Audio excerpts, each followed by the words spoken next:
research impact. The presenter this morning will be Marie Roux, my colleague, who's the Manager for Research Impact Services here at the library.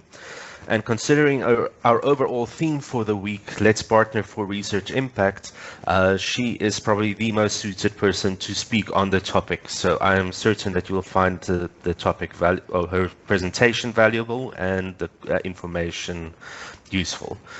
Right, over to you, Marie.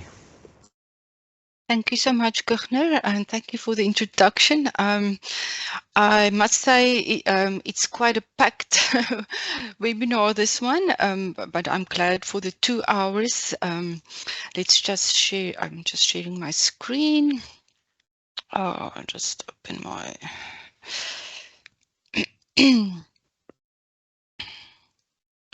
Okay, so let's have a look at capturing, enhancing and evaluating your research impact. Like I said, it will be quite a packed contents because I want to try to give an overview of as much as possible. So, but we will quickly go through the slides and not always stand still on all the aspects. So we will of course share the slides and the recording afterwards for you also to go into more depth. I do have a lot of links also that you can go to afterwards and read further on the topic. So this is basically only an introduction, and hopefully we can have in future a more like advanced workshop on it. That's a full day maybe, that we can really stand still on all these topics. That's very important to us. All right, so the first section will be just an introduction and the definition, an attempt to a definition of research impact, and an overview of the different types of impact. And then we will have a look at how to create impactful research outputs. And here we will look at writing articles for great impact, how to choose the right journal, not really touching on open access, just mentioning it because you've had the talk this morning about open access publishing and the how to enhance your impact in that way, and the use of keywords, things like that. So we will look at that, and then how to enhance your research impact by means of sharing your work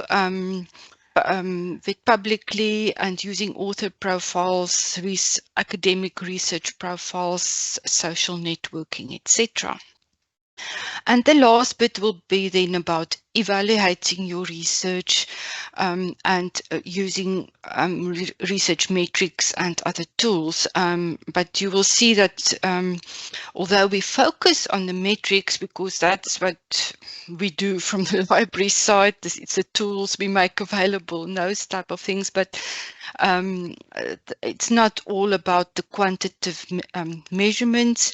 I will touch a bit on all the other means of evaluating your impact as well. Okay, so let's just start with the introduction. So broadly, if we think about what is research impact, broadly speaking, it can be identified as the impact of research that can be academic or societal, and therefore can occur within the academia or beyond. So mostly when people talk about research impact, they are using the term for those impacts on the wider society and not only the academic part of it. So I really, we had a talk, I can't remember if it was 2 years ago already, that the DRD presented about, that Julie Bailey presented on behalf of the DRD about her book, also Creating Meaningful Impact. Really excellent. It's here with me in my office, so if somebody is looking for it, please ask me, and you are able to borrow it from the library. I'm not going to use a lot of the content from this book, but I really want to encourage you to have a look at it if you are interested in this topic. So according to Julie, research impact is most simply shorthanded to the provable effects or benefits of research in the real world, like she put it. So that's basically a short look at that. So I just have two links here, our own library guide on research impact, and also I'm going to use a lot of Taylor and Francis's it's a guide about research impact. They have an e-book as well on the same content, but it's also on their website available. Very valuable source to look at. Okay, so this is just to go a bit further and talk about the impact journey and describe where it all fits into each other, your research and impact. I found this also very valuable. It's from the University of, I think I've got, it's the University College of Dublin where this comes from. So the impact journey describes how research can lead to impact on society and academia. It traces research over time, distinguishing between different 5 stages on the pathway to impact. So it's the inputs, that's what the researchers need, their funding, knowledge and expertise, projects, facilities, equipment, staff, all those things that you need to do your research. Then the activities, that's what you do, your actual research and development, new methods of research and new methods of your specific work that you're doing. Collaboration, very important. Learning, experimentation, theorizing.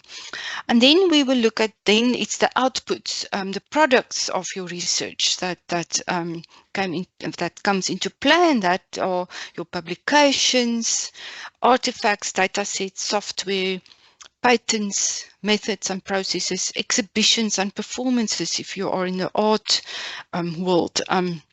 So very important. It's not only about publications or articles, it's all these different types of outputs that comes into play here. So, and then the fourth pathway stage of this pathway is outcomes, and this will then be your postgraduate students that graduate, cited outputs, license income, uptake on device and therapies, uptake of tools and instruments, media coverage, new companies, those type of things are the outcomes. So you can see cited outputs that we usually your citation counts, the indices and all those things that comes with that is actually the outcomes and not impact. So we always at the library as well, and in the world, the research world, we talk about your impact is the research metrics and those type of things, and that's not necessarily the case. And then the last stage here is then we come to the impact, and this relates to changes in society that results from your outputs and outcomes. And typically this will occur in the longer term because it's it won't always be immediate. So there we can look, there already are a list of the types of impacts: academic, cultural, economic, educational, etc.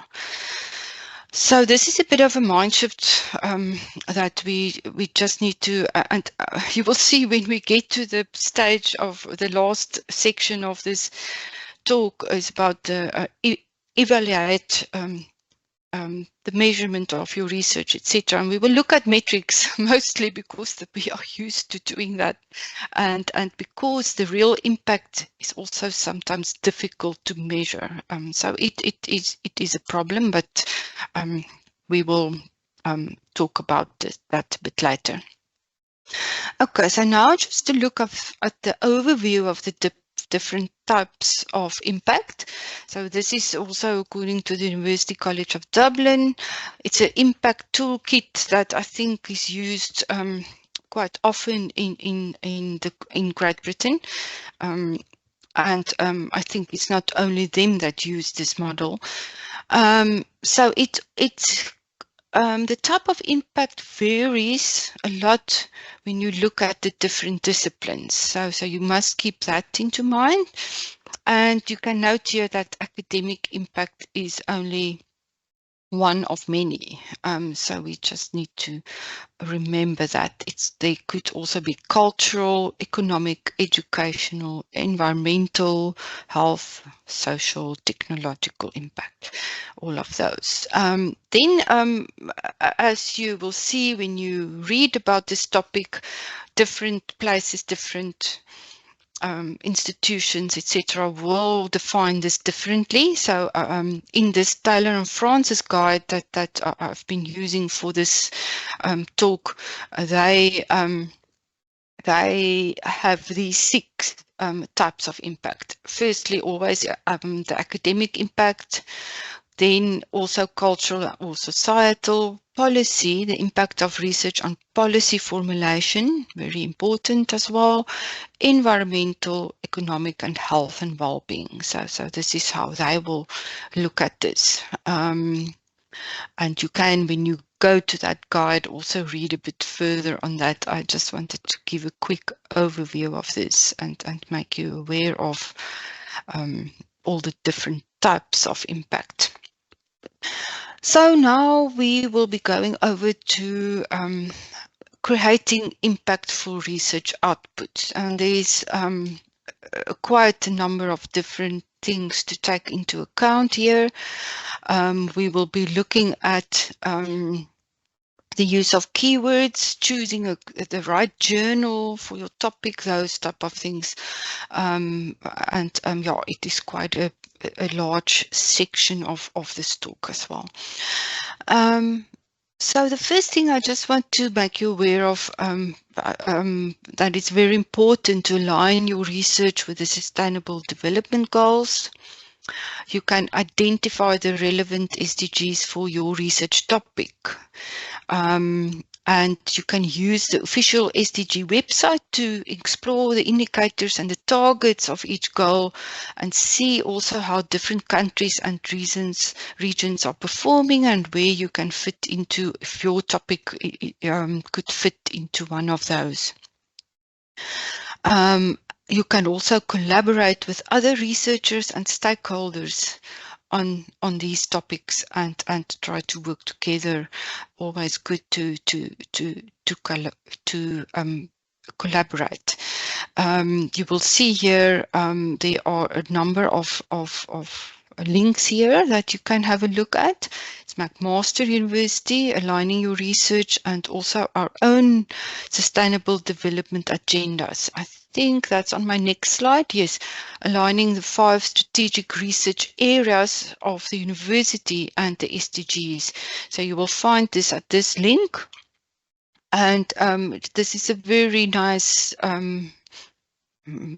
shall we call it infographic that they've put together to highlight the university's 5 strategic areas and how the SDGs are fitting into this. So I think this is very important to take note of when you choose your topic to write about, to take these into account as well. I can just quickly click through to this page.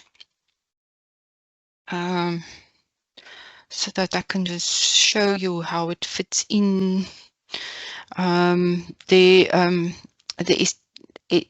areas of reporting, the sustainability contributions that we have at the university. You can look at all of those as well. But on this page, it shows you the number of centers of excellence, the SARSI chairs, but more about that. But then also this alignment here with the strategic research areas, and then a few conferences about the topic as well.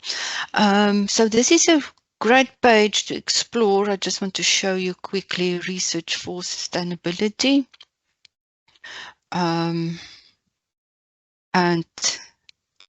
Yeah, just explore and see what we are doing in this regard as well. But yeah, I wanted to show you specifically this how the SDGs align with our own research areas that's been chosen. Right. So that could be a good first step to see where you can fit your topic and your work into all of these important matters. Then also just to take note of, I'm not going to stand still for a long time here, but it's aligning your research with social impact at SU. So you know about the the Social Impact Division, and they compile a database with the works related to social impact. So just that you are also aware of this. It's also the Sustainable Development Goal themes that they have here, 7 of it, and then listed also according to the Sustainable Development Goals. Let me just quickly go into there as well. To show you what one can do. This is the database. You can, and there's a place where you can upload your own research topics here as well. But you can do these searches according to impact areas, faculties, departments, partners, schools, keywords, etc. Staff members who's involved with this research. So there's the national development goals as well. Let's just choose one of these goal themes, say education for all, and then it will find the initiatives that has been listed in this database of the projects at the university. So yeah, it's just to make you aware of this as well. And when you choose topics that's related to social impact, please go here as well and upload your theme and work there as well for with others to be able to follow it at the university. All right, but then the very important factor that we have to look at is choosing the correct journal for impact. So also from this, from Taylor and Francis, there's a very nice guide on choosing a journal, and some of the important aspects that they list here are listed on this slide. So it's to start out with, to build a short list of journals that might be usable for you to publish your research. Then it's very important to speak to your colleagues, your supervisors, your faculty librarians can also assist in this matter. And explore journal suggestion tools. We will look at that later more in depth, but all the different publishers basically have journal suggested tools where you can type in your abstract or just a phrase of your topic, and it will suggest journals for you to publish in. Then to refine this shortlist, you will have to look at the aims and scope of the journal, the content, the audience, policies and processes, the format of articles, and then of course the journal metrics as well, to just evaluating where these journals stand and how impactful they are. Very important. We will look much more in depth into journal metrics a bit later on. So, and then also make sure you trust the journal that you've selected. Beware of predatory publishers. We often get questions here at the library about journals that contact you to publish in their journal, and sometimes these could be predatory publishers, so we need to be very careful. I think you all are aware of that already. Then you have heard previous talk this morning about open access. Choose open access. It's more visible, it's more accessible to all to read and to have an impact on. So very important, explore all the options that there are for open access at your institution, the costs that will be involved, also the transformative agreements available for your university. And then we will look at the journal metrics. We've already mentioned that briefly, very important. And in South Africa, we know about the DHET accredited journals. Very important to always take into account to publish in an accredited journal, otherwise your department would not receive any subsidy if that's not the case. So on this page of the Research Development Division, they have all the lists of accredited journals by the DHET, and of course then with Scopus and the Directory of Open Access Journals, etc. All those lists are available here to check whether the journal that you would like to publish in is accredited.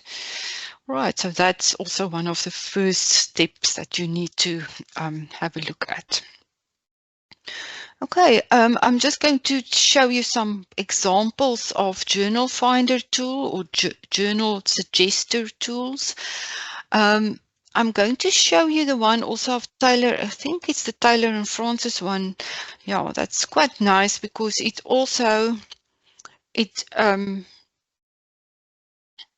no, I don't think that was the correct one. I want to show you a specific one. Was it the Springer one then? That also take into account, yes, Springer. So here it also lists your university. They pick it up if which university you are at. You can also, if it doesn't pick it up, you will be able to click on this button and make sure your university is listed. Then you can, of course, enter your topic or phrase or abstract. It can be quite a 5,000 characters is quite a bit, but I'm just going to type in artificial intelligence, click on find journals, and then you will see it gives you options of journals to publish in. This is a very broad topic, so of course if you enter your whole abstract or title, it will drill it down a bit better, but I've just it's also not that many. It's 20 results, so it's not that many that it got. But now you will see there's the open access publishing funding options available for your university on the right hand side. So this is quite a nice feature of Springer. So you can see that you will be able to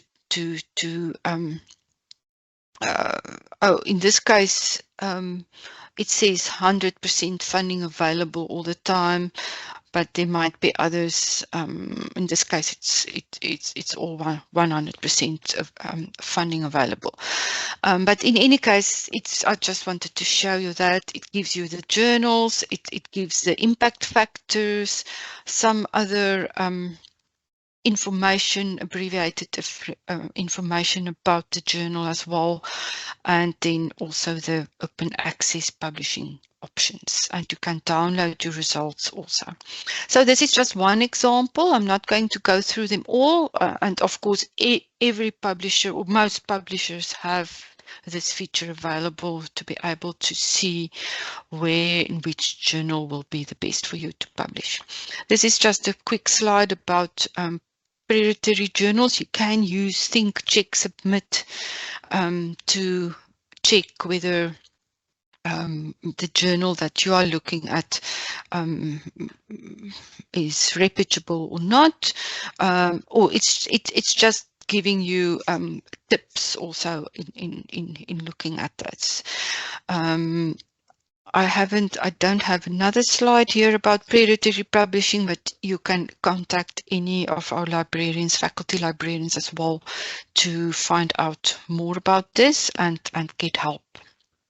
Right, so if we now step on to looking at how to choose a journal and looking at journal metrics, there's also quite a few interesting and nice ways in how you can look at journal metrics in the different databases. It uses usually citation analysis to measure the performance of scholarly journals and provide then rankings of these journals. So a citation to a paper is a form of endorsement and ultimately expresses significance, and various metrics use, of course, different methods and offer different perspectives. So here you can see some examples. The journal citation reports, that's basically the journal impact factor that's also available in Web of Science. Scopus have CiteScore and SNP and Simago, some of the metrics they have available. And then, of course, there's Google Scholar metrics as well. I'm not going to really look at Google Scholar metrics today because it only lists the top 100 journals in Google Scholar. So this is just a quick look at how the Web of Science put up their journal citation reports. You can do a search for your specific journal, but this is the list from top down, and it gives you the total citations for the journal impact factor, and the eigenfactor score. There might be others as well, but this is how it will look to give you those different metrics. In Scopus, you will find CiteScore. It's more or less the same type of metric than the journal impact factor. It's calculated more or less in the same way. The journal impact factor has a 2-year period that it looks at, but the CiteScore started out with a 3-year period to do this calculation. Then there's Simago Journal Rank. It's also an alternative to the journal impact factor. It's open access. It's not only available in Scopus, you can also find it on their website that's openly available. It's quite regarded as a prestige metric as well. It assigns different values to citations depending on the importance of the journals where they come from. So the SNP I quickly want to stand still at. This is, you will find it in Scopus. And what is important here is that it's a source normalized impact per paper that it stands for. And it was created by the University of Leiden. And this is better because citations are weighted based on the number of citations in a subject field. So if there are fewer total citations in a field, the subject field, then citations are worth more in that field. So it aims to allow direct comparison of sources in different subject fields, which the other metrics will not be able to do. So it corrects the differences between subject fields. For example, mathematics, engineering, and social sciences tend to have lower values of citations than titles in life sciences and agri-sciences, medical sciences, etc. So that's just why it's quite a good metric to use, the SNP that's available in Scopus. So this is basically what's available in Scopus, the CiteScore, the highest CiteScore percentile one can also go to. I will show you quickly online about that. The CiteScore rank in that specific subject field. Then the number of citations, this is an old screenshot, so don't look at the years here. The number of documents, the percentage cited, and then the SNP and the Simago journal rank that's available here. So Scopus gives quite a broad range of metrics for journals. Before we go there, I just want to mention this slide. We have mentioned a bit of it regarding the SNP, but you should not compare between subject fields using the journal impact factor or CiteScore, because these metrics are not field normalized. So if you want to compare between different subject fields then you can use any of these 3 ways, and you can use the CiteScore percentile ranking within a subject field. That's what I would like to show you just now. And or you can use the SNP, which is already field normalized, or the SJR, which is also field normalized. Okay, so let's just, I want to quickly go there. I'm going to lose my place in these slides now, just finding that quickly again. Okay, so I'm quickly going to go to our website and just go to Scopus from the A to Z database list. Scopus.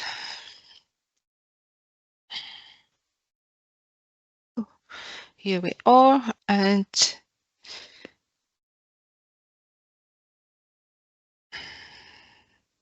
okay, so now you will go to sources here at the top. You're not, it's not in the normal search box here in the middle. When you open Scopus, you will need to go to sources.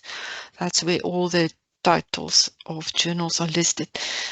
And then you can choose a subject area. It should open actually now this page, and it's not. You can see the 48,000 results should have opened here now. I'm not sure why that's happening. I hope it's not an issue now. So let's just, oh, you see this also doesn't work now. If I click there, just want to see what's going on here. Oh, there we go. I wondered, I thought it's just very slow. So I'm going to quickly say food science. Oh, sorry. Again, food science and apply. And then you will get results. And now you can see here everything that's listed. You can go even to the right, get more information. There's the SNP, the SJR, percentage cited, etc.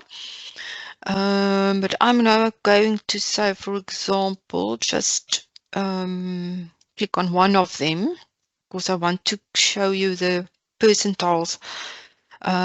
So if you now open one journal, you can see all those metrics as well, and links to what it means, the specific metric and how it's calculated. But then here at the bottom, you can go to site score, rank, and trend. And this is a nice way to explore within the percentiles where the specific journal is listed. You can see Nature Food, of course, it's a very highly ranked journal. So it's #1 of 490 journals in this specific topic, in this category. But it's also listed in other categories. So let's say food science. I'm sure it will also be listed in the same, also #1. No, it's not. It's #3 in the category of food science, but also still in the 99th percentile. And so this is how you can now scroll down with all these percentiles and see all the other journals listed there in the specific percentiles. So, okay, I just wanted to show you that quickly because this is quite an important one to look at, the ranking in the different percentiles and per subject field. Okay. So then if we go back to the slides, sorry, open the wrong thing, then we can, yeah, this is the next thing I just quickly want to mention in this area, is that you can also choose your keywords with impact in mind.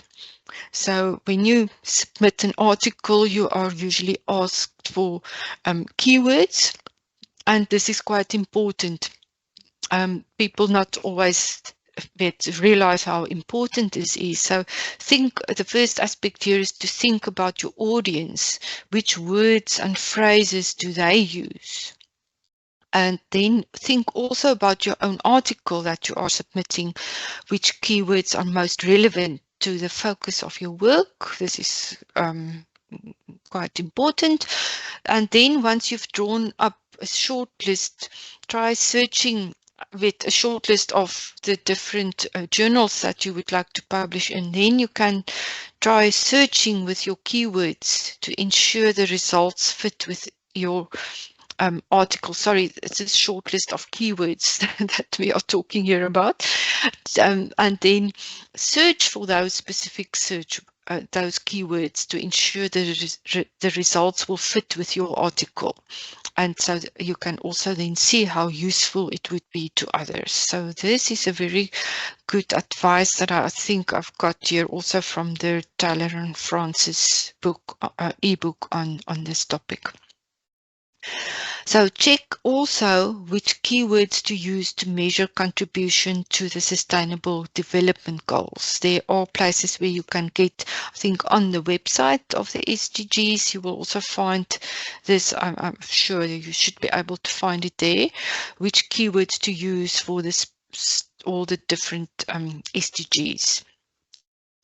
Right, then just to sum up a bit and a few other comments, but yeah, I think we have touched on all of these. It's essential to also evaluate your article objectively to determine if it truly has the potential to get published in a top-tier journal. So this is also where you always want to aim for those top journals, but if it's not yet if it's possible, rather aim a bit lower for a start, and otherwise you might just get rejected too soon, and you get it's not easy to find a journal then. So it's very important to look objectively at your article and also share it with others to get that input. Use journal metrics in combination with each other to try to find the best journal. It's always the case with the use of any metrics. You can't rely on only one metric. Use it in combination. Always make sure the journal is accredited by the THET for being able to get subsidy for your department and for yourself. And ask senior researchers for their advice if you're starting out with publishing. This is also important. All right, so now we're going to go over to a section about enhancing your research impact. You must also alert me if there's maybe questions on the go. I can't really see that. So maybe we can now, if there have been questions, we can, about the previous 3 sections. No questions in the chat so far, but if anybody wants to ask a question, just raise your hand and I will unmute you.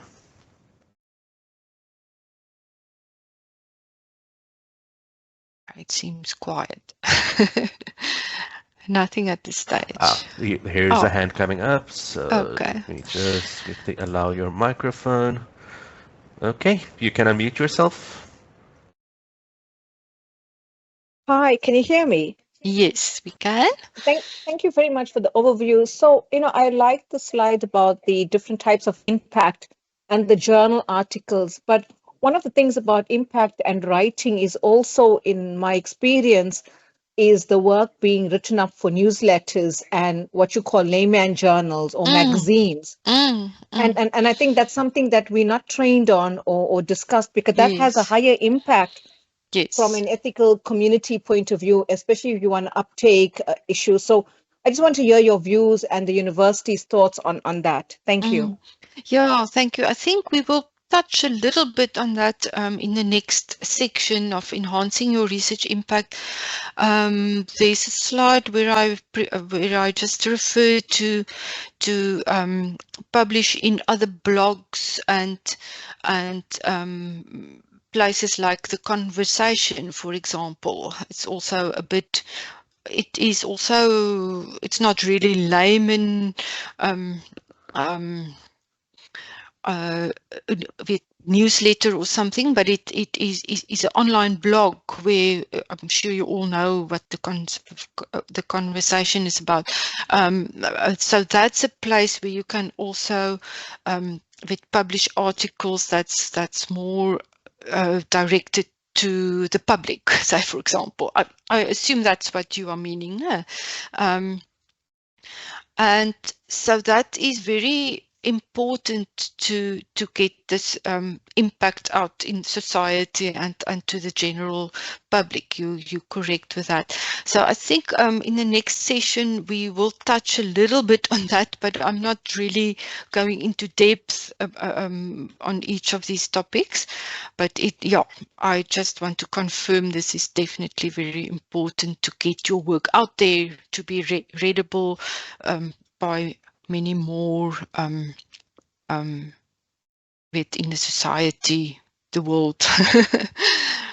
If that answers your question. Yes, thank you. Okay, but yeah, we will in the section that's coming up, we will definitely look a bit more about all those options as well. What was there any more questions? I couldn't see now. Was that the only one? I did not see any other Okay. raised hands. Perfect, thank you. All right, but let's go on and then ask questions. I don't mind if you have questions in the chat as well. We can address that as we go along.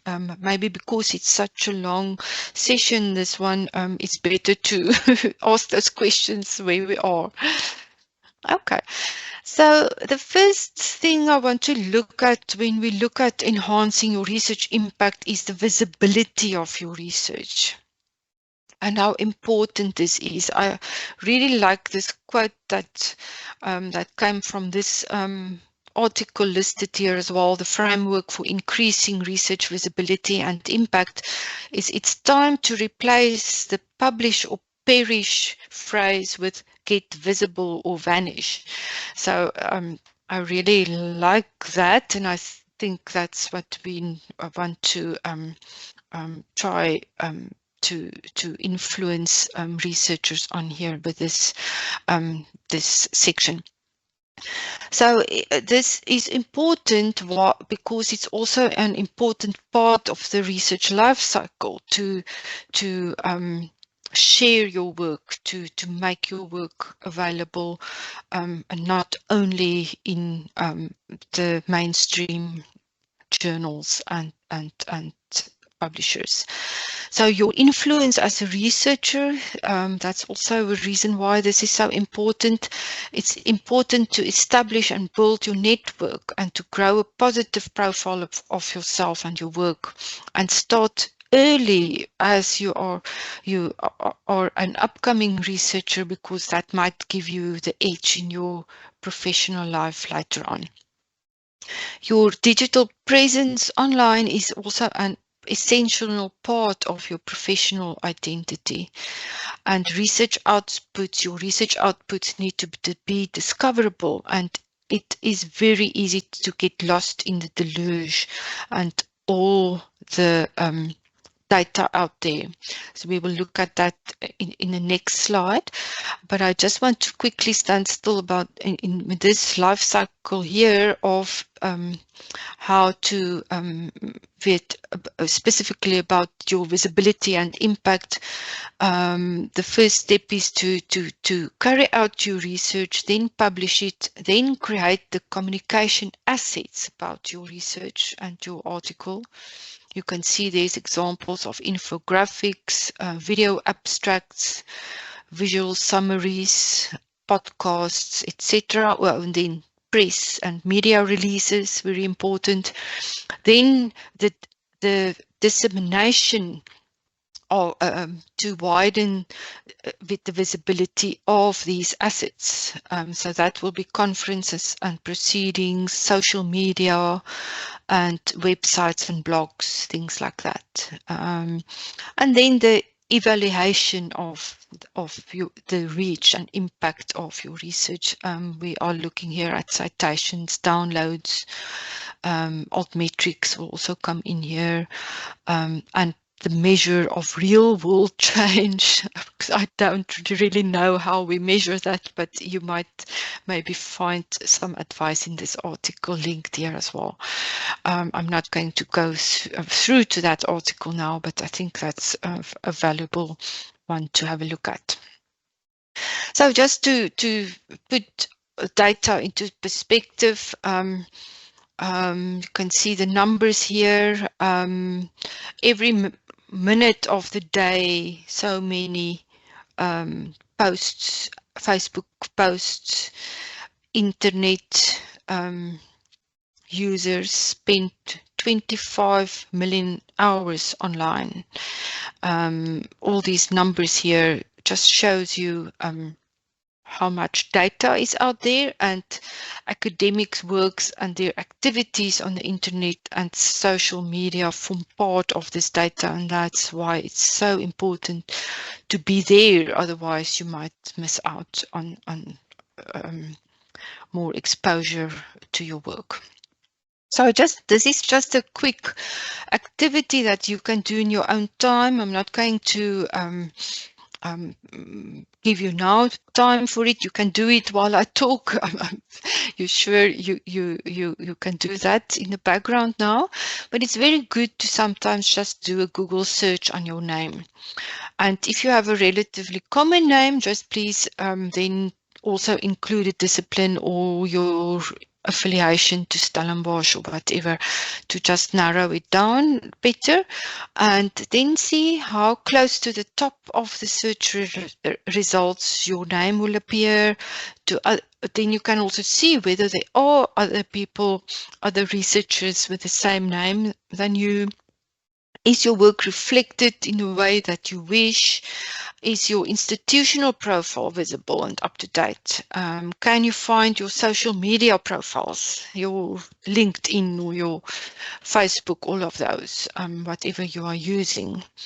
And you can then also check and go and see what others are saying about you. Have you been quoted or whatever?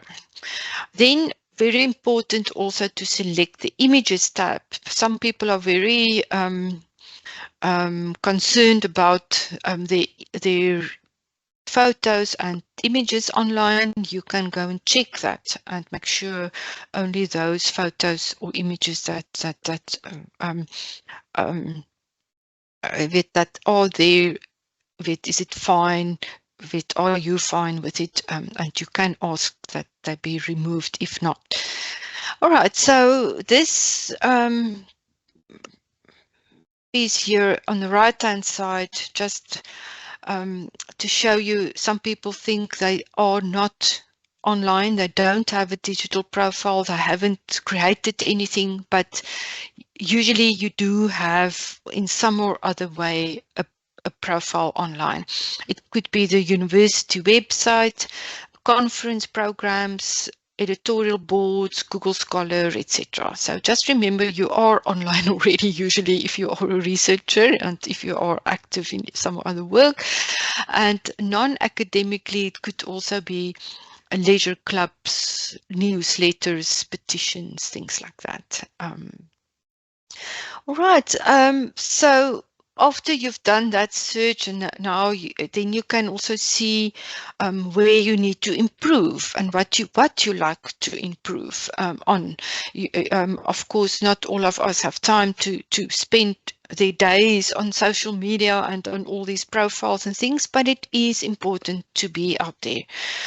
So the first thing we as the library would like to also encourage you is to always have a look at your author profiles. ORCID, we all know how important that is.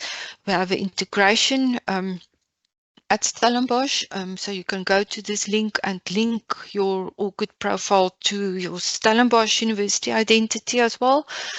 Very important to do that if you haven't done it yet. Your Google Scholar profile, many academics don't create their Google Scholar profiles, and this is also quite important. When someone search for you online, they will always find your Google Scholar profile as well.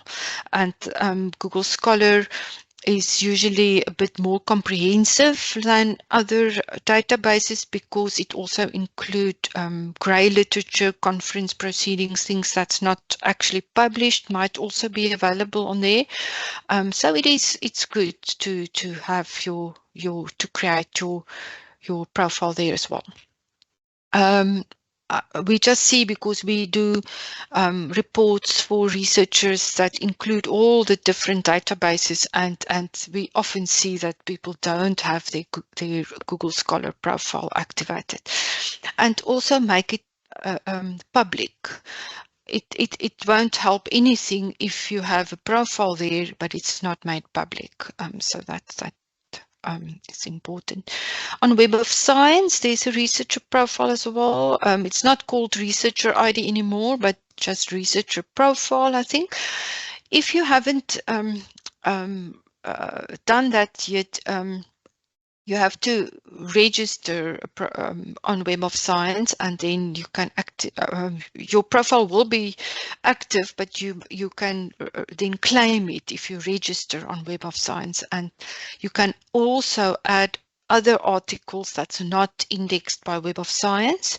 It will not then show the metrics of those articles because it's not indexed, but you can make your profile complete with all your works listed. And the other very important aspect of Web of Science's profile is that you can add your peer review activities there. Very important. Scopus author ID is automatically added when you publish to Scopus, and they are in control of this. But if you see any inconsistencies there, please also just make sure that your different name formats are maybe a bit consolidated. Sometimes we do get duplicate records for authors, and it's also your responsibility to have a look at those Scopus and Web of Science profiles to make sure they are correct. Especially Web of Science, after they have merged it back, it was in Publons for a while, and then they merged it back to Web of Science, and since then the profiles they're not very great. So you need to go there and claim your profile and make sure the publications listed is correct. Okay, this is just, we all know how an ORCID profile looks. I'm now going to go through a few examples just very quickly, because I don't think we can spend time on each of them. Maybe I could just quickly click through on this, because it's a very comprehensive, nicely populated ORCID profile of James Craig Brown. He was a researcher at Stellenbosch. He's now at Leeds. You can see he has all his different email addresses. He's still got his Sun email address here as well. His Leeds one, his Gmail, and it's openly available. Usually you can make it's your decision. You can make your email addresses not visible on ORCID. It doesn't have to be visible. His emails, domains, his websites, and other links, his keywords, he also had added here. So all of this is in your control, what you add to your ORCID record. You can add a nice biography as well. His is very short and sweet, but I think it's good to expand a bit on this and write a bit something short about yourself, your activity, your employment, education, funding. Funders, you can add with the dimensions wizard. You can see when you click on add funding, there is a wizard, and usually you find that very easily to add all your funding there, and then of course your works. I just also why I opened his profile is I want to show you that he has connected his peer review activities from Web of Science in ORCID, so that this is the only way how you can add peer review activities via Web of Science. Very important to do that as well. Right. Okay, so let's go on. So all of this will help for people to find you, to find your work, and read more about you if they are interested in your work. Just quickly, Scopus author profile, Google Scholar profile. We all know how these look. I'm not going to go into it. This is the Web of Science profile for one of our researchers, Eric Strauss. Academic social networking. We're now going to look at that. We need to quickly look at all these examples because time will be running out soon. The academic social networking is usually ResearchGate, academia, social science research network. There's others, of course, as well. But yeah, it's good to have some of those. You don't have to have all of them if you don't have time to keep them up to date. But ResearchGate might be a good one because everybody is on ResearchGate and they can find when you do a search online for an article, you also find the ResearchGate link usually, and so this is an important place if you want to have your research discoverable as well. Except, of course, to have your work on your institutional repository, the most important place, then it will also be very easily findable. Just to look at social media quickly, it's successfully used by researchers to communicate to research. It can be used for information dissemination, and you can measure your impact here with Google Analytics or Altmetrics. One can use Facebook, X, LinkedIn. There's many others that we won't look at today.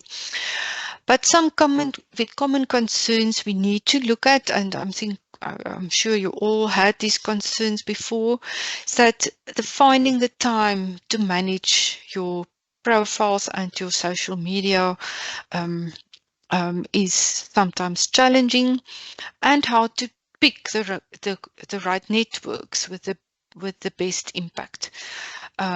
Maybe potential of self-plagiarism and harassment when your work is out there and people will be able to contact you more, etc. But yeah, I think the finding the time is just to make priorities, which ones you would like to update regularly, and that's why we gave that also from the start the advice that the most important ones are those author profiles, because there all your work is in any case listed. Yeah, so this last paragraph here is just about that we've mentioned before as well, that you might already have a digital presence. Quotes from your presentations could have made available via tweets, and your slides could have been shared via conferences, etc. So your work might be out there already.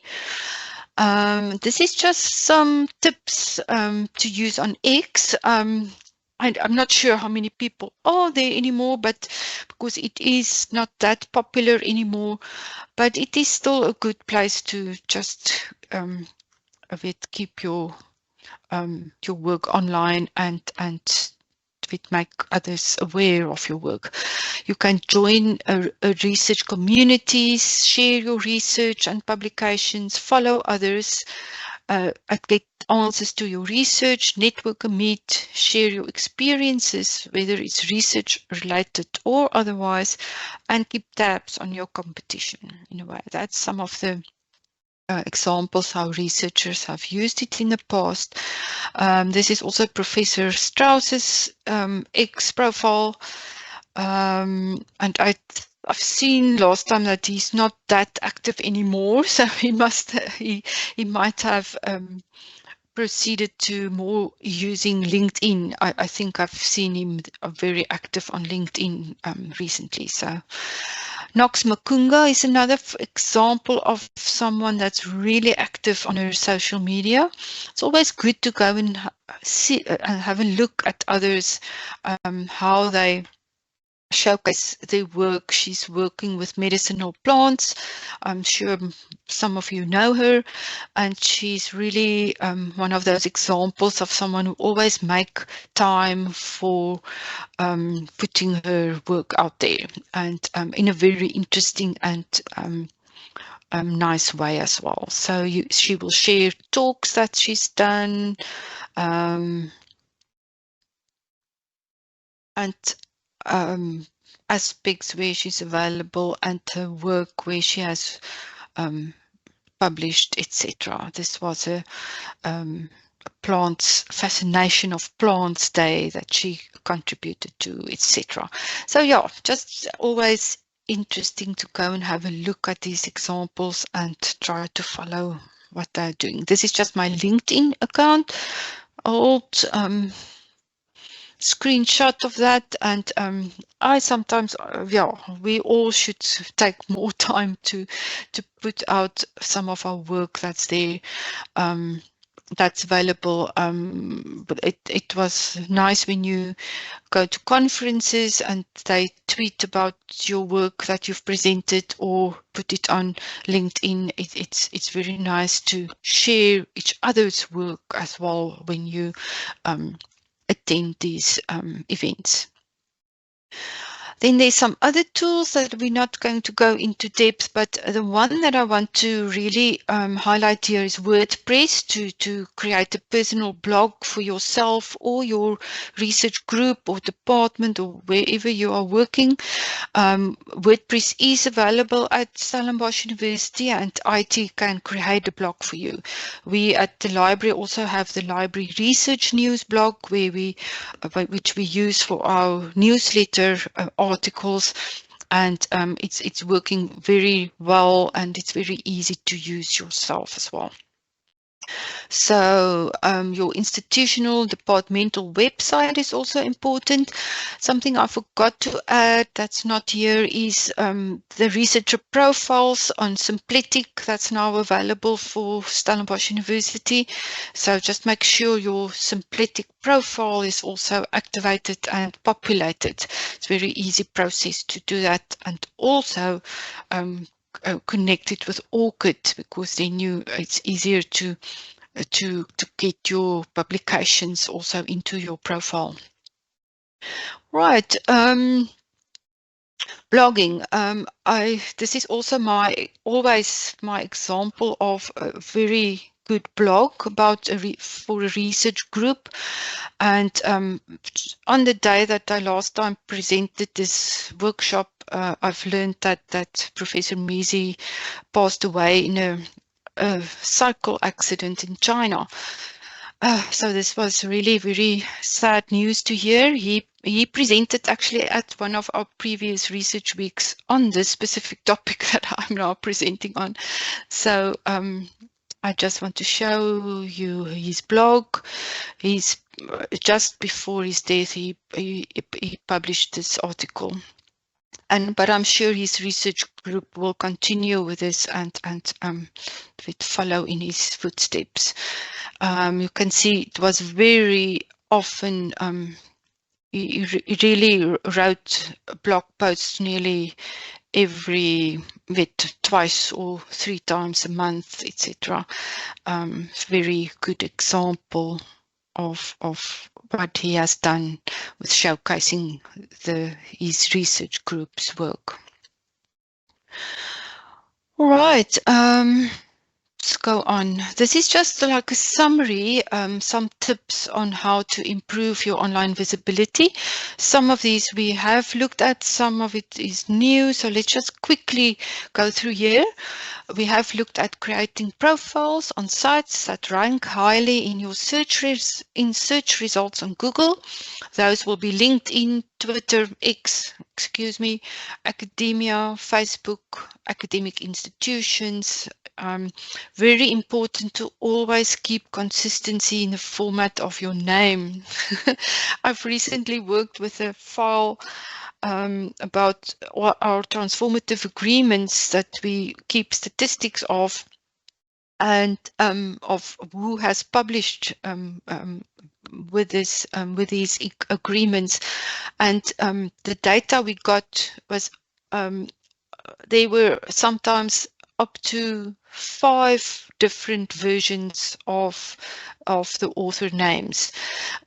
So it's also from your side very important when you publish to use the same name format. Otherwise, we just end up with data that, and in the databases itself, the I know it's not always the author's fault. It's sometimes the publishers as well that does not keep track of the different authors. In any case, just to just alert you, keep your name, your format of your name consistent. Manage, we have looked at ORCID. Make your web addresses easy to find, and this is what they call vanity URLs. Make sure that your web addresses that you use in profiles and blogs and websites that that they are all the vanity URLs because it's easier to find on when you do a Google search. Create a single home for your online presence. This might be something like a personal website or a blog where you can put all your things together. But it can also be your ORCID page, like you've seen the example that I've given you of James Craig Brown. He links there to all his other profiles. So that's just to have the single home where you can link through to all your other places that you have links to. It's the same aspect that is nextly the next point here is link your online profiles together. Those two work together. Write guest posts on other people's blogs or institutions. This is where the conversation comes into play that I've talked about earlier, answering that question. There's the conversation, the Africa edition also, that's very, I've also follow the newsletter that comes out linking to the blog post, or it's not only a blog, it's more like a place to publish actually, but it comes out in blog format as well. The impact blog, thesis whisperer, research whisperer, other blogs on your topic, institutional blogs, etc. You can write and publish any of these to gain more visibility and more impact on your work then as well. Okay, so then a few others decide if you will have a personal and professional digital presence. You in the same aspect, like say you use X and you use it for personal and professional matters. It's up to you what you want to do, but I do advise maybe to rather choose, like, for example, your personal matters in Facebook and your professional matters in LinkedIn or X, but yeah, that's up to you how you want to separate your profiles or not. Use appropriate images. Make sure we have talked about this. Make sure that when you search for your name and select the images tab that you are happy with the images that comes up there. Maximize the potential of your profile biographies to make better connections. I've mentioned the biography section on ORCID, on the ORCID profile. Write that short bio. It's a bit more personal when you write about your own work and your skills, and I do think people do read that to get to know you a bit better. And then also measure your research impact online. The biggest, we will get to that now soon to look at the measurements, but Altmetric is a good way. Google Analytics, we're not going to look at that. We will mostly look at Altmetrics. All right, so managing risks. This is also always important. Manage your privacy by only sharing information that you want to share with others and what you think is appropriate to share. Manage the security of your information by reviewing the user agreement of each profile tool so that you know who accesses your data and how it's stored, what you can control, all those things. Before you upload any of your publications to a profile site, you should check to see if your journal has any publishing restrictions on the Sherpa Romeo website. Otherwise, you may not be legally entitled to share the full text. So this the same principles that is adhered to when you publish your articles in the institutional repository, for example. The same will apply here when you share your publications on ResearchGate, for example. So you have to check it even if you want to share on ResearchGate. So that's just something that you also always should take into account. And be careful what you say on social media. We all know of examples where this was not the case, and it creates a lot of problems for you. Lastly, but this is not the least important matter, but we don't have time now to look into this into depth, but engaging with policymakers and media is also a very important aspect when you look at your research impact. It is some of the best ways to raise awareness about your research to a whole range of audiences. And in this Taylor and Francis guide on research impact, there's also a whole section about that. And so I'm not going to go into that now, but here are the links for you to read further. So I think I'm just going to click quickly on this link to show you the page. Very nice guide here. It's the research impact guide, and if you click here on engaging with policymakers or working with the media, you can click there and it will show you tips and writing policy briefs, things to consider, how to structure a policy brief, and so forth. The other aspect of, let me just look at working with the media. This link here is quite a nice one, only focusing on working with the media to promote your research. It can create impact, increase the impact of your research, giving back to society, promotes the field of research, etc. Tips for working with the media, because you will always, when you want to have media articles, you will need to work with journalists and ask them to assist with your articles, etc. So there's some tips on that. And yeah, so this is a very nice guide to just explore further in your own time. I'm not going to go further into depth here now. All right, now we're going to go over to the section about evaluating your research impact. I hope you don't mind that I don't give a short break now, because we've got only about a half an hour or so left. So I think it should be fine to continue.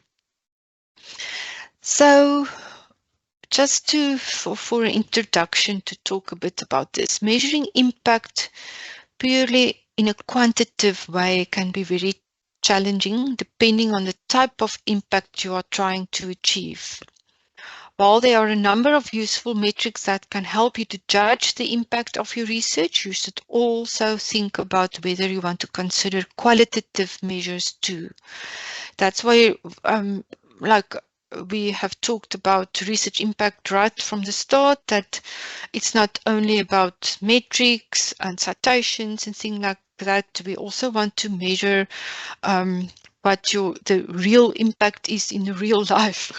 So those qualitative type of measures aren't that easy to find, but you can, here are just some examples. You could create some in-depth case studies with your target audience groups about how the research has influenced them or their behavior. That's just one thing that was mentioned also in this guide of Taylor and Francis. Now, just to also look at the state of research assessment. This was quite a recent what will you call it? It was a survey that was done by Springer Nature, and I'm going to click through here so that we can have a look at the page. There's a whole report on this outcome of the survey that has been done. And what is interesting, let me see, what was that now under the key findings? Publication metrics continue to dominate the assessment processes. So that is what I think the world want to try to start to step away from, because of that it's not really always so good to only rely on metrics, especially when you look at real impact and not only academic impact, with impact in the real world, as Julie Bailey would call it. So yeah, but it's interesting to see that in this report, publication metrics still dominate the assessment processes. Researchers are mostly positive about their experiences of evaluation, and trends remain similar across different regions and disciplines. It's also interesting.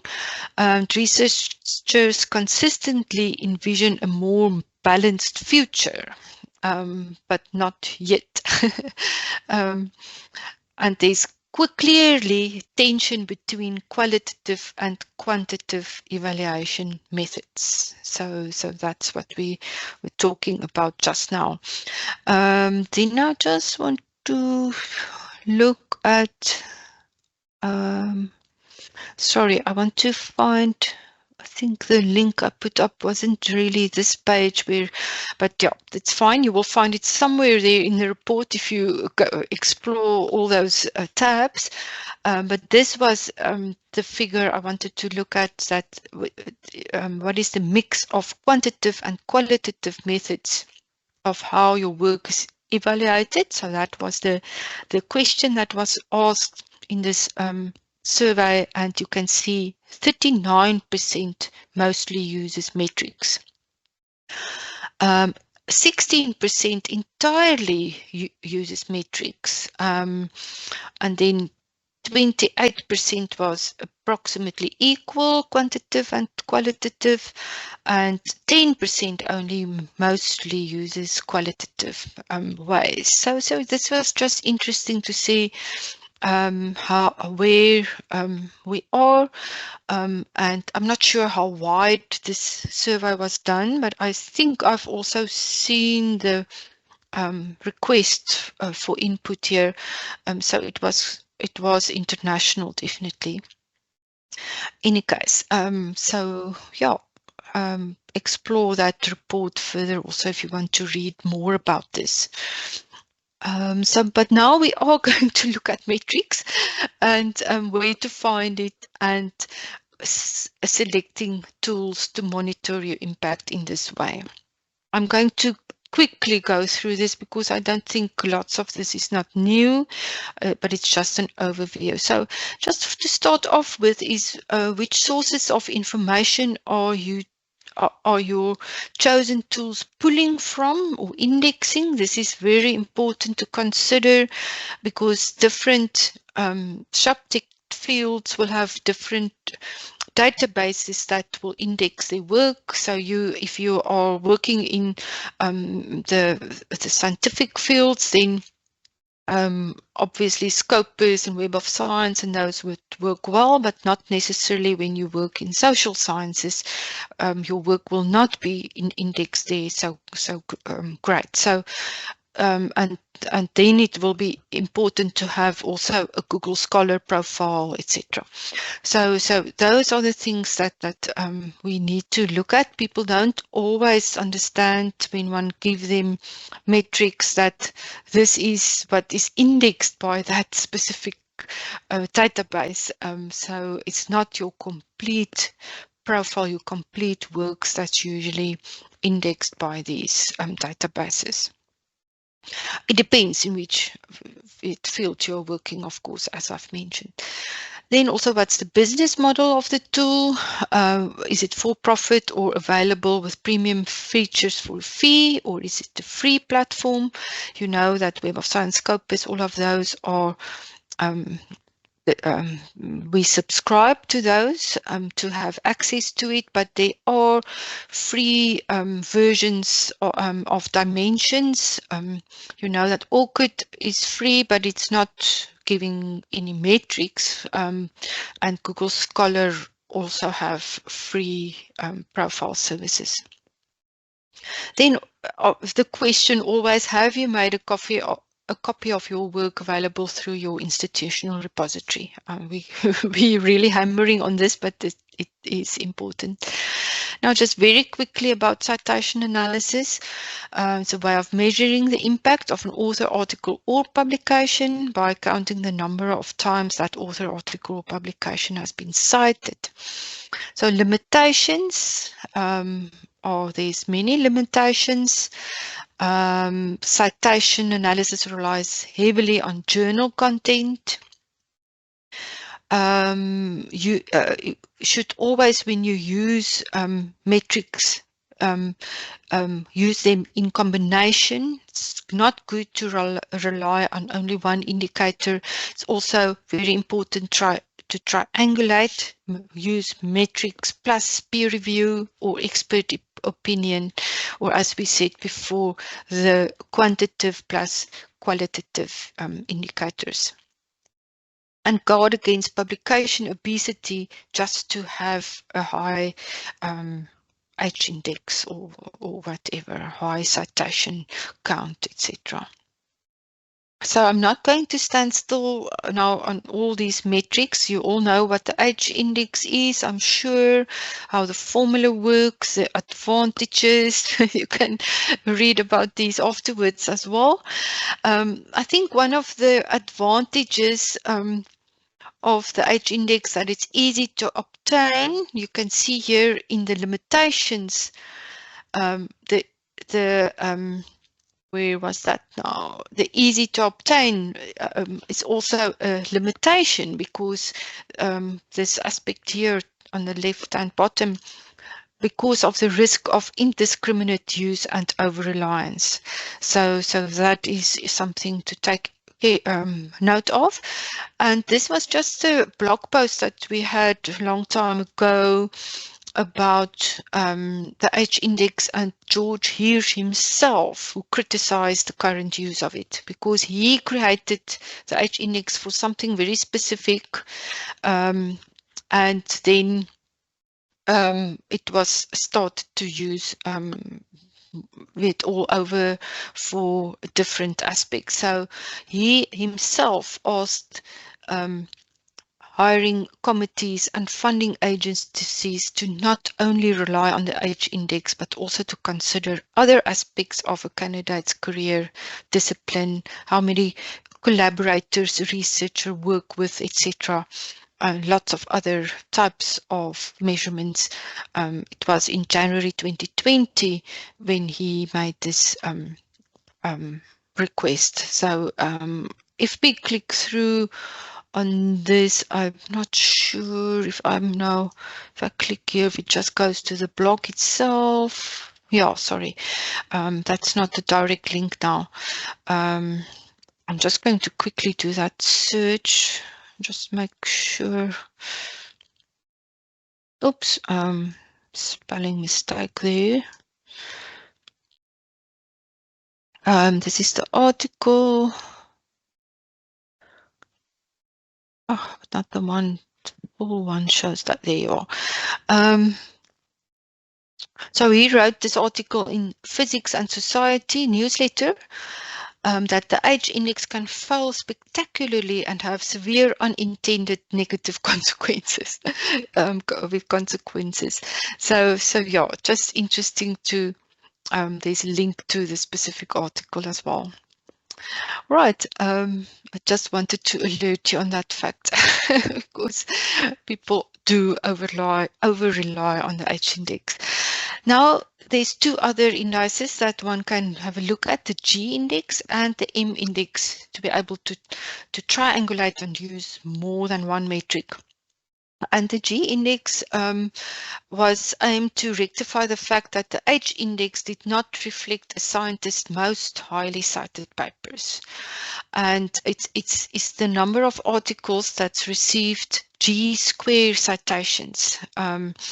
So, for example, if a scientist with a G index of 35 will mean that 35 of his or her papers together have at least 30 times 35 G-square citations.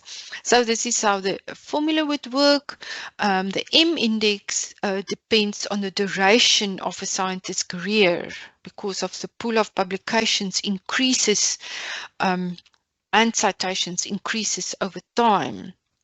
So the M index is defined as H divided by N, where N is the number of years since the first published paper of the scientist. So that's how that will be calculated. And with these three indices, then one can maybe rather compare different researchers with each other in the same field. We just have to remember here as well, you cannot compare these indices in different fields or compare researchers in different fields here. I wanted to just quickly say that the M and G index is not available in any of it in Scopus or Web of Science or so, but SciVal does give it in their metrics. So that's nice. You don't have to calculate this on your own anymore, since we do have SciVal available now. So this is just overview of the citation tools that we can use to get these metrics: Scopus, SciVal, Web of Science, and Google Scholar. That's the ones we use mainly at the moment. SciVal, I just want to quickly alert you to all the different metrics in SciVal. You will see it's a vast number. I can't remember the total count, but it's divided in these 5 themes: funding, outputs, research impact, engagement, and societal impact. So you will see under research impact is still citations count, all these type of citation type of information, views, percentiles, those type of things. Engagement and societal impact might be the ones that, if we want to look at the impact in the real world, it might get closer to the types of things we would like to measure. So you can see in SciVal there's all these like collaboration, academic corporate collaboration, citing patents count, a societal impact will be also citing patents, mass media, media exposure, those type of things. All right. Then Web of Science, the profiles will look in Web of Science and Google Scholar. I'm not going into depth here now. Dimensions doesn't have any indices. They just count the what you call it, the number of publications, the number of citations, etc.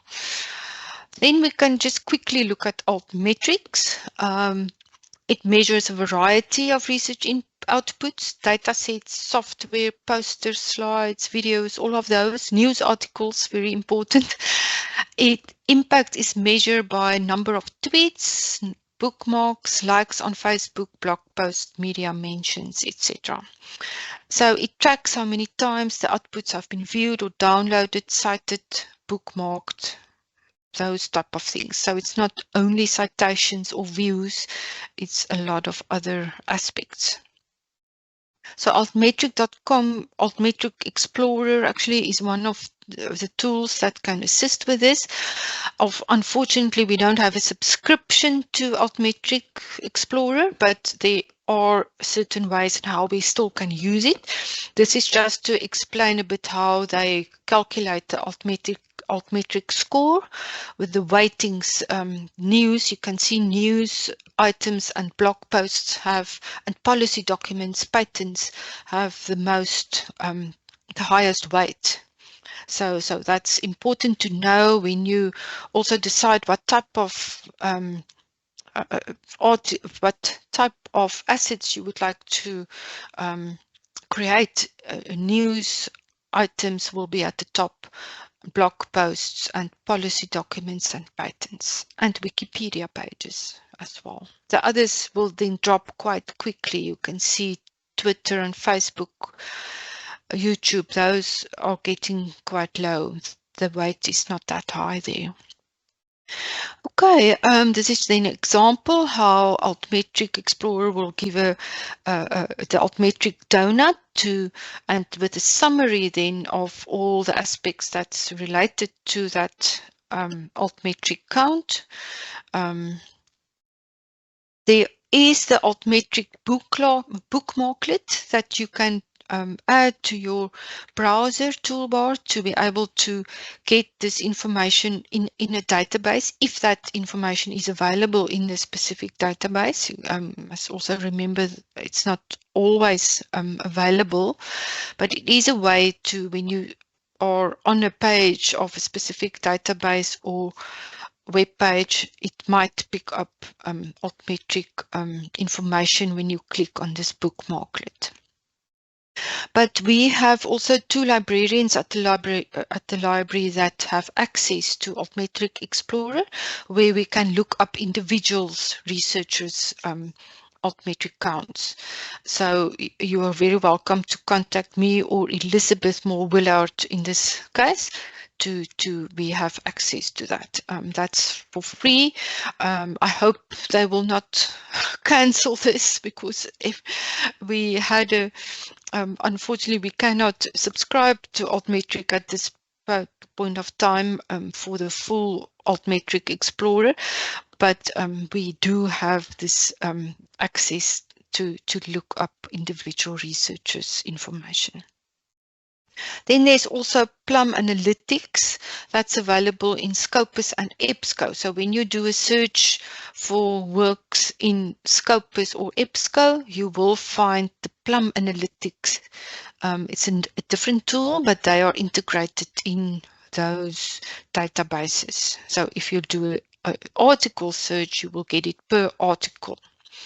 And that is also valuable to look up per article. Now, I think this is our last slide. I've actually now went a bit quicker than I thought. We can maybe quickly show something online still. But yeah, just to alert you about the responsible use of metrics.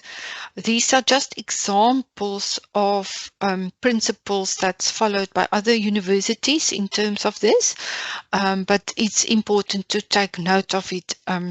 So we have touched on some of these. Quantitative evaluations should only support qualitative expert assessment and not the other way around. You can measure performance against the research missions of the institutions, groups or researchers. And you can keep data collection and analytical processes should be open and transparent. You can allow those that is evaluated to verify the data and the analysis themselves as well. So this is important that it doesn't rely on one person to do those analysis, but that the person that's evaluated can also verify that it's correct. Account for variation by field in research practices. We have look at this, that the different fields have so many differences in how research practices take place. Base assessment of individual researchers on qualitative judgment of their portfolio. So quantitative judgment for individuals might be an issue. So be just be aware of that. Use multiple indicators. I have referred to this before to provide a more robust and wide-ranging picture of research activity. So what we do as well for our research impact reports that we compile, if it's a full report, we do give a summary of metrics from all the databases, and not only focusing on one database. We also try then to add the alt metrics where we can, and also network visualizations of co-authors and co-citations, things like that. So to make just so that it's more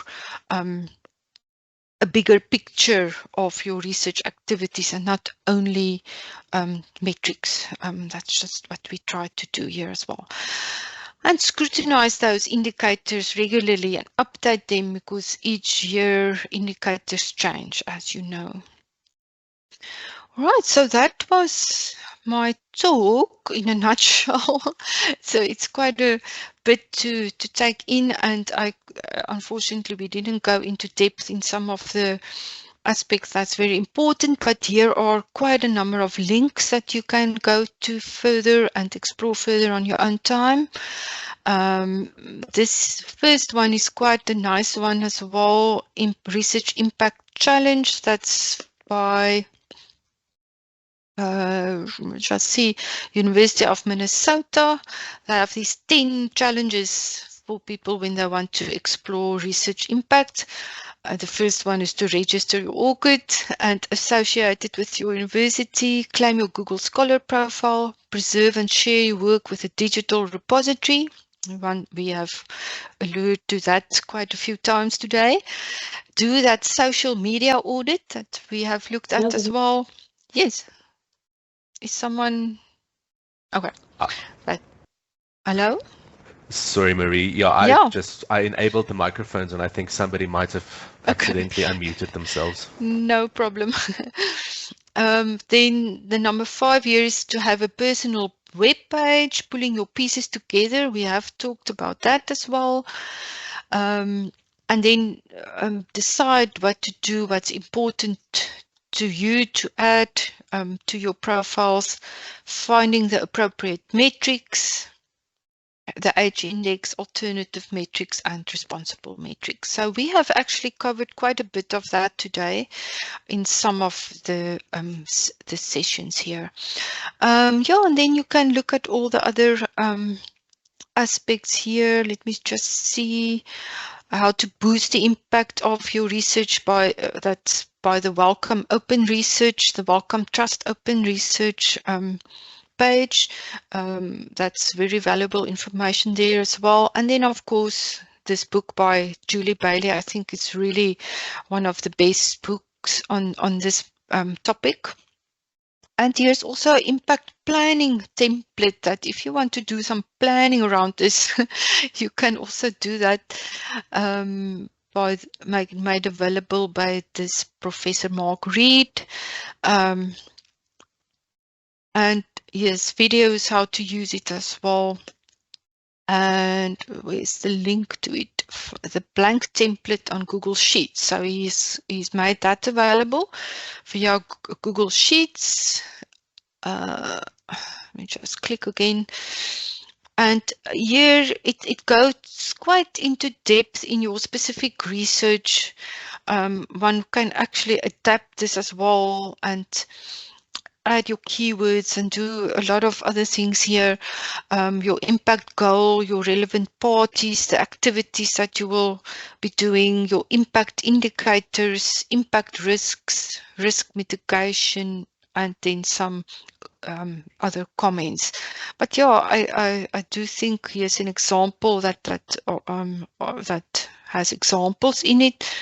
But as I said, one can actually improve on this and add some of the other things that we have discussed today also in this template, and so you can actually plan what you would like to do and how to improve your impact in this way. All right, I think that's then that. thank you for listening. It's not the full 2 hours, but I think you all are maybe relieved about that because it's quite a long session, this one. Right. Any questions? You're welcome now to also come with questions. Sorry, I've got too many things open here. Uh, Going to stop sharing. Thanks, Marie. Yeah, there's 2 comments more. One question, if you'd be willing to share the slides, which of I said I'm course. sure you would be willing. Yes. And then also just a compliment from us both. Actually, thank you for a very informative and helpful webinar. And also the session was insightful, especially in my field of community development, and the alignment of the SDGs is my key takeaway. Oh, brilliant. Oh, thank you. But yes, if anybody wants to ask a question, you can unmute yourselves now, so you're welcome to do so.